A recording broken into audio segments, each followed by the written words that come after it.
Good morning. It's Kim Talks All Things Real Estate, and I'm so glad to be back. What a wonderful time to be alive.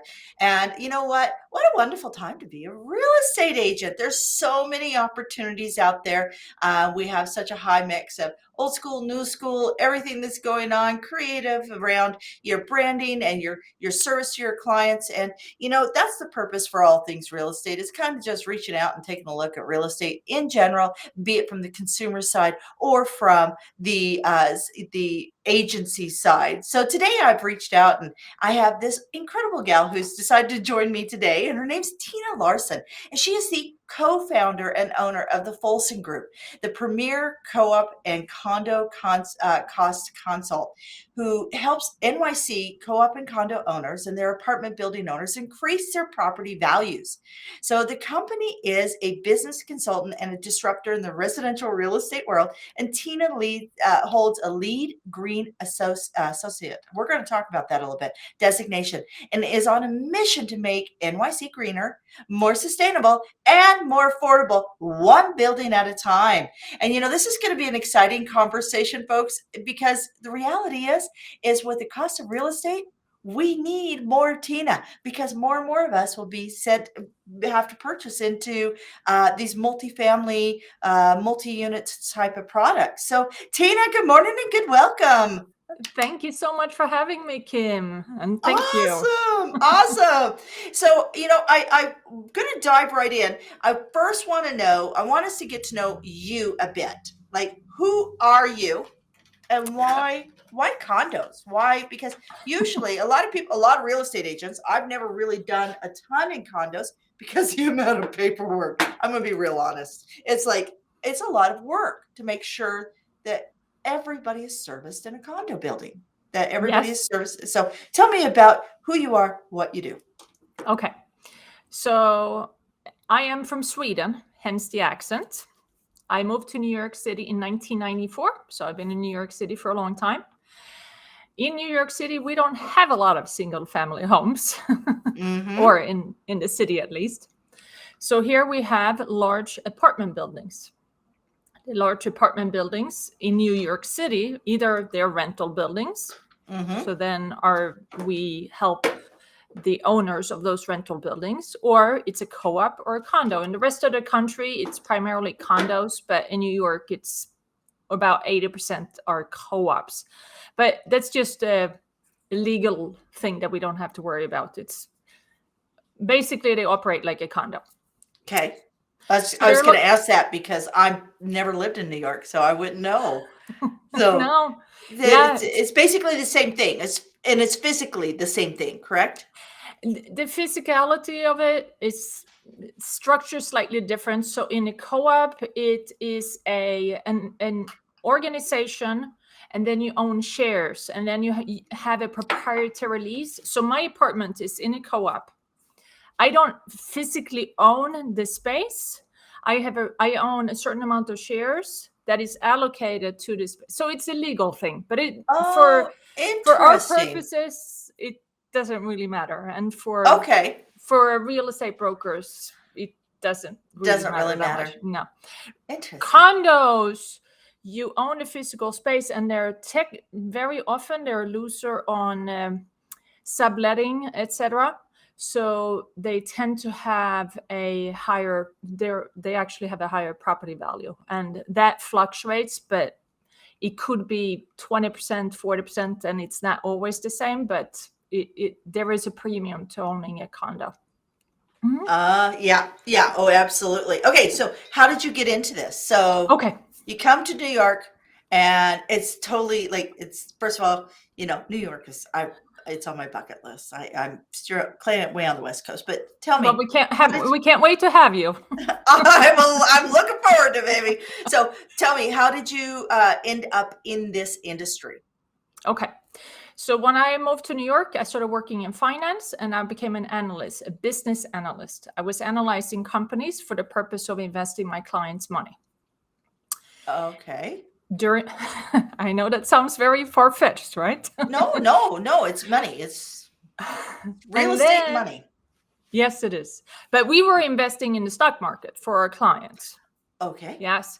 But I was an analyst. So I was analyzing the financial statements. So during the financial crisis, we got another letter from our board, from our co-op board for this building, that our maintenance was increasing by 5% again for the 10th year in a row. And that's when I said to my husband, listen, we have to run for the board. We have to organize. So we spoke to some neighbors. We got a team together. We organized and we took over the board. So my husband is the board president. So, and this is during a time when there was no inflation. So there's no, 5% increase every single year shouldn't be the case because the cost shouldn't be increasing by 5% a year. So when my husband took over, or when they took over the new board, they said, well, you're good at finance. Why don't you analyze this and see if you can find some savings? So I did what I knew from finance, which was I learned the industry.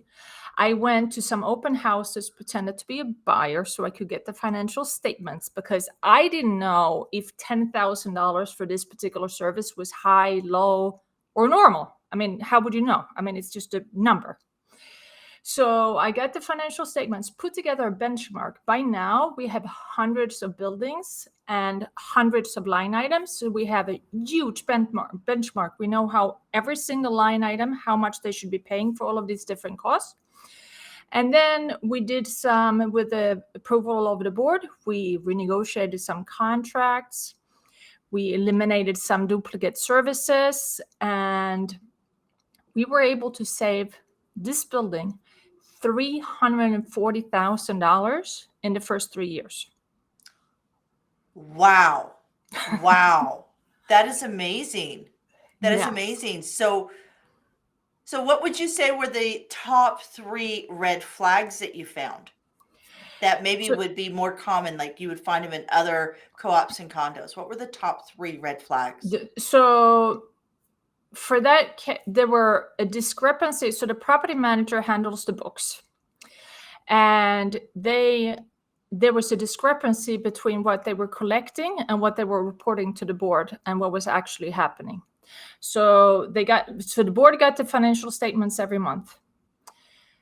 That said that they had a certain amount of sublets, and there's a sublet fee they charged. I think it was 15% of the sublets, and storage bins. So we actually physically go into buildings and count how many storage bins they have to reconcile that what they are charging the storage bin renters is actually the same as what they are collecting for. And we were able, for that building, over $100,000 was not being billed by the property manager. We don't see that very often, but whenever there are fees for storage bins, parking spaces, or any other income to the building, we always reconcile to double check that they're collecting on the right amount.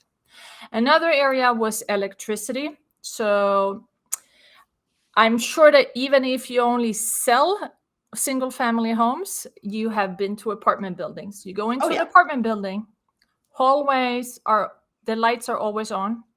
You go down to the basement, the lights are always on. So we upgraded the light fixtures. And in New York, there was a huge building boom in the 50s and the 60s. These are buildings that have light fixtures that are very old. Yeah. Upgrade them to LED and put them on motion sensors.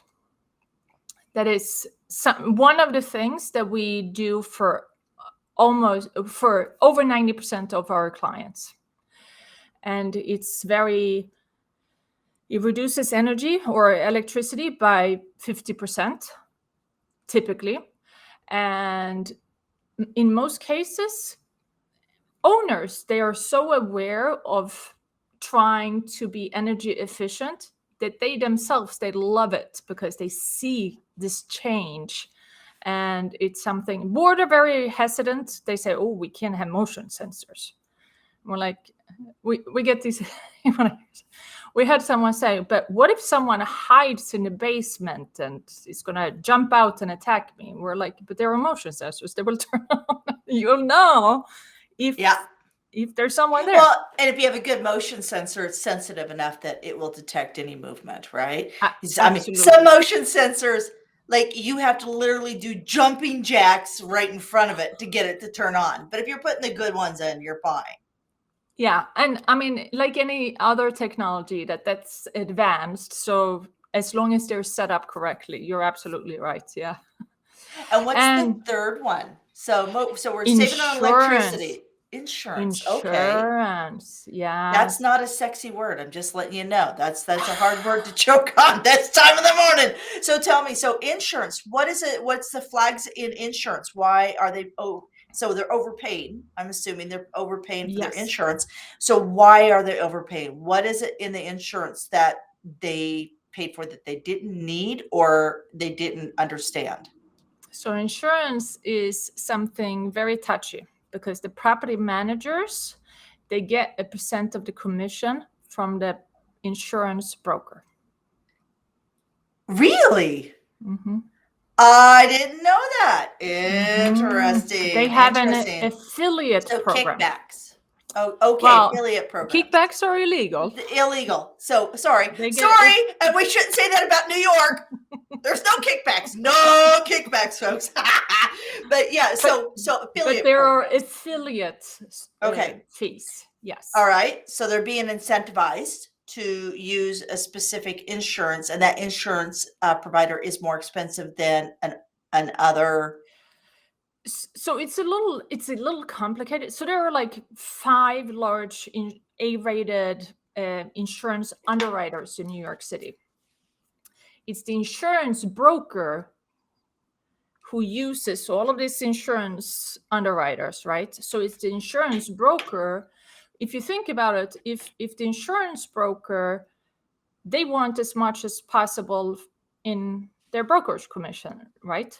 Yeah. So what's their incentive to go out and bid it every year? Yeah. So if that insurance broker started working with a building 20 years ago, and the increase is, on average, it has been 2.5% per year for insurance premiums. This year it was much higher. I don't know if that's nationwide or only in New York. We've seen 8 to 10%, and we actually have a building where it doubled. So the insurance broker, if they were hired 20 years ago, how nice is that for them? They can just increase by whatever percent every single year, and then they increase their own commission. The property manager then increases his affiliate fee, so he doesn't have an incentive to go out and bid. So in many cases, we just change the insurance broker to an insurance broker that we work with, who does not have an affiliate program, and they work with us. They're interested in reducing the insurance premium. They know that we're going to get compensated on the savings, and we will only bring them in if they will do their very best. And they're okay with that. They're taking less in insurance premium, but they're okay with that. Or, I mean, that's how they work. Yeah. So that insurance, so in insurance, I'm guessing it's like everything else. Either you pay for the service directly, or the service will pull the pay out of what they get. So it's like a lot of things, you can either, it's like lawyers, you can either hire them and pay them directly, or they can go on a split of the settlement, right? So is that like insurance companies? They get a split of what you pay, or you can pay them directly, like the representative, not the insurance company, but the representative you're working with. Do they have a couple different ways of being compensated for servicing clients? Or I'm just trying to figure out. No. Yeah, so the insurance brokerage industry is very regulated. Okay. And they are not allowed to pay anyone out, and they're not allowed to take any money, I believe, just like mortgage brokers, that they can't. Yeah. So what they get a commission on the premium. So if the premium is 100,000, their commission is going to be much higher. It's a percent, and I don't know what. Okay, so it's a commission base. Okay, yeah. So yeah, that makes sense. But I mean, for obvious reason, if we come in, we move it to a different insurance broker, and we have an insurance premium that's $50,000. The building is happy, and the owners have to Yeah. pay less. Well, and I'm guessing that that insurance brokerage has a different financial setup with the people representing their product. So they're not as dependent on a commission per se. So I find that you see so if a company's paying their insurance brokers, the front of the face, the front of house, less money, right? But they're going out and getting higher commission versus, a company who pays better for their employees, their brokers, the front of the house, then they don't need to go out and gouge for that commission.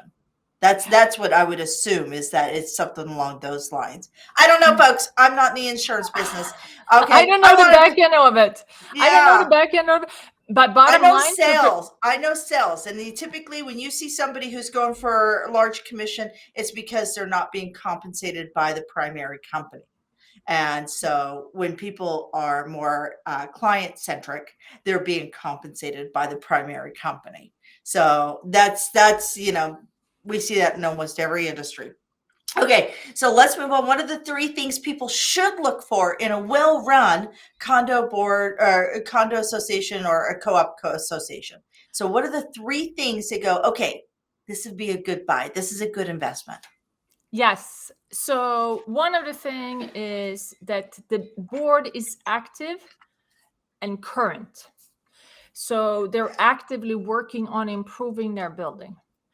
So for instance, if in New York City, they're not using the roof as a roof terrace or a roof garden or with a solar farm, then that is valuable real estate property value that is not being used.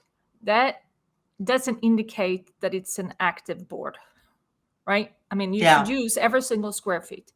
If you go down to the basement and you see that the laundry room is really, so in New York City, in most apartment buildings, there's a laundry room in the basement, and you see that the laundry room looks dingy, that's not a sign. I mean, it might be a very active board. They might be working on all kinds of other things that are very good, but it seems like they're not really doing 100% on upgrading the building. The basement should be clean. I should say that hallways and basements should be on motion sensors, but that's probably not a very large percent of buildings who are like that. That's basically it our takes buildings. time. Although with our new inflation, when it comes around energy and everything, I think we're going to see a lot more people going that road because yeah. So what's the third one? So we talked rooftop. So we've actually gone from the top of the building to the basement. What's the third thing that if you see it in a building, it's a good building? Is all the public areas well kept? So is the basement very clean? Even the recycling area or the garbage area, is it nice and clean and taken care of? Is the super good super really? Awesome. Yeah, those are the three things. Very cool. Well, and I would think that, especially when we're looking at recycle areas, garbage areas, that's pretty important because when you get hot, those are not pleasant areas if they're not well taken care of, and that affects the entire building, which affects your property value, which will affect your if you're an owner in there, it affects your long-term wealth accumulation. So definitely, and those are actually really easy things to check out. So when we look at this, first of all, I love the fact that you and your husband just kind of took over. I mean, he stormed the castle and took over. That's hilarious. You guys sound like quite the duo. What are some things that you've really enjoyed changing? Let's talk a little bit about LEED, and let's talk about what that looks like and what you're seeing on the front that maybe real estate agents could help support. That's a good question. And so I have my LEED Green Associate designation. That means that I took a course, just like you take your real estate courses, and I passed. But I am really passionate about sustainability. And I come from Sweden. So, we Swedes, we've been Oh carrying yeah. our own As, bags for as long as there's decades. not an Allen key in this conversation, we're all No, good, right? no, no, no, no, no, no, no, no. But so New York City in 2019 passed a law called Local Law 97. What it does, it has a goal to completely eliminate fossil fuels in New York City. Okay, that is great. But buildings are going to be fined as part of this law. So in 2030, 80% of New York City buildings, commercial and residential, will be fined. And we're seeing fines in the hundreds of thousands of dollars per year. Wow. Yes. So between now and then, buildings need to electrify, and buildings need to upgrade. They need to be on motion sensors. They need to do whatever they can. Well, they need to have solar trees, solar towers, solar, rooftops, whatever. So you're in Leeds. So there's a couple things. When real estate agents go, I know that it's not hers. What is the name of the test that you can run on a house, on a property, that will assess the energy efficiency, like how closed sealed the windows are, how much heat is leaking? Air blower. It's called an air blower test. Yeah. So, I mean, the question is, um, with the cost of solar having been so high to install, people looked at it and it didn't have a payoff ratio. Due to the cost of energy going up, do you feel that more people are going to be leaning that way because now it becomes a cost neutral? Yes, it's not cost neutral yet, but there are so many different options. If you live in a single family home, you can lease. You basically lease out your roof to a company who installs it, and then you split the energy savings, or you pay a certain percent per kilowatt, or however it works. I mean, you can rent. That's available everywhere. Okay. When it comes to installing on a large solar on a large building, what happens is that the space, so in our building, we have solar on the roof, as you can probably imagine. But what happens is, because it's 18 stories tall, the area is not large enough to provide enough energy to generate enough electricity to offset the entire electric load. But so in this building, it offsets 25% of the load. A few years ago, you basically had to buy your own solar system. But today, there are many options where someone can either lease the equipment or they lease the space. And there are various ways that you can do the splitting of whether it's just income from the rental or whether. So there's many options, because it will happen eventually that everybody is. Yeah. Well, batteries are becoming more efficient.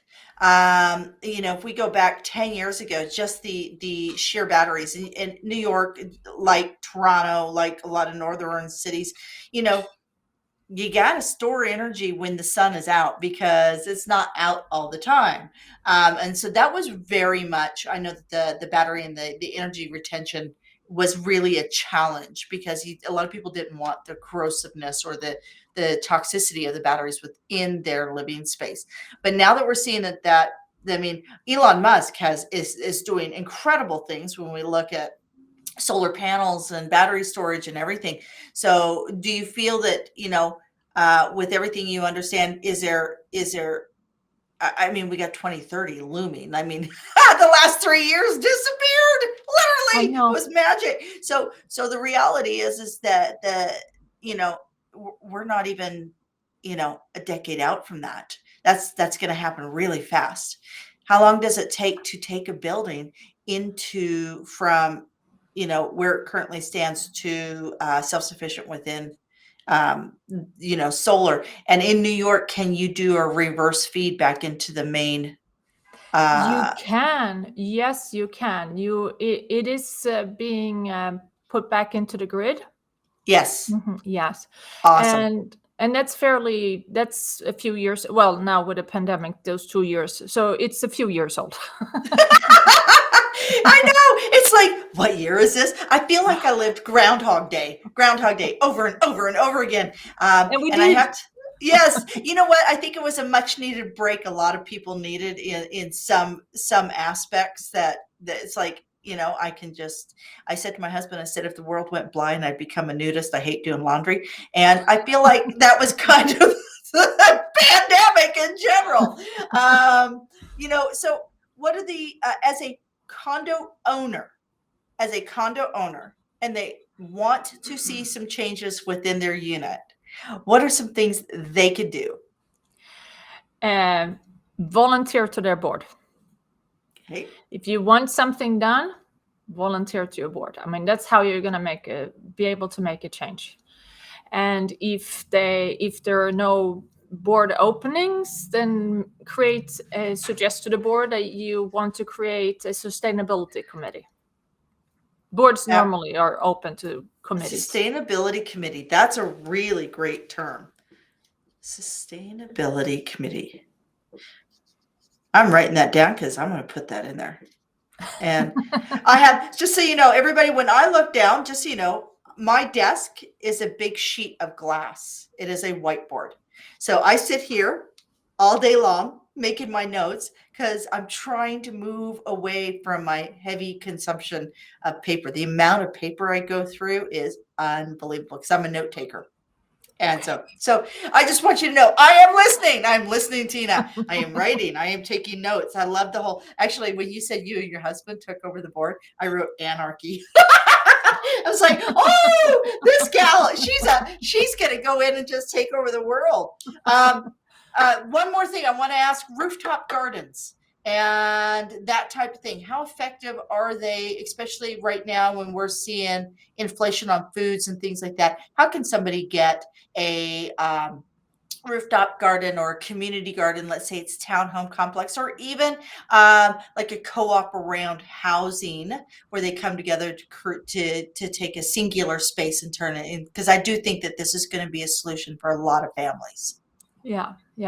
So how they can do that? There are so many different options depending on how much you want to spend, of course, on a roof garden. So we have done roof gardens that look like a high line. I'm sure that even if you haven't been to New York, you've seen the high line, right? Yeah. With the whole self-irrigating system, they're collecting the rainwater. The rainwater is coming down from the water tower that they have on every roof in New York City. And it's collected, it's being distributed through an irrigation system. And then they have all of these plants, and they have various sitting areas so smaller groups of gatherings. I think that there are like 4 or 6. They have a little pantry and a bathroom on the roof. So it can actually be used to entertain and facilitate a lot of people hanging out there. Then there's also herb gardens. And there's a volunteer committee who helps removing some of the weeding, I guess it's called. So it builds community. It's just like you said, it has some free herbs. So whenever in the summer when I need basil or rosemary, I go up with my sister and I pick 2 little twigs. So that's one way to do it. But if you just want to use the roof and your budget is very small, there is smaller variation that you can do too. I mean, you can go to Home Depot, buy the little box, put some herbs. I mean, it's very simple, but and you can put some pavers down.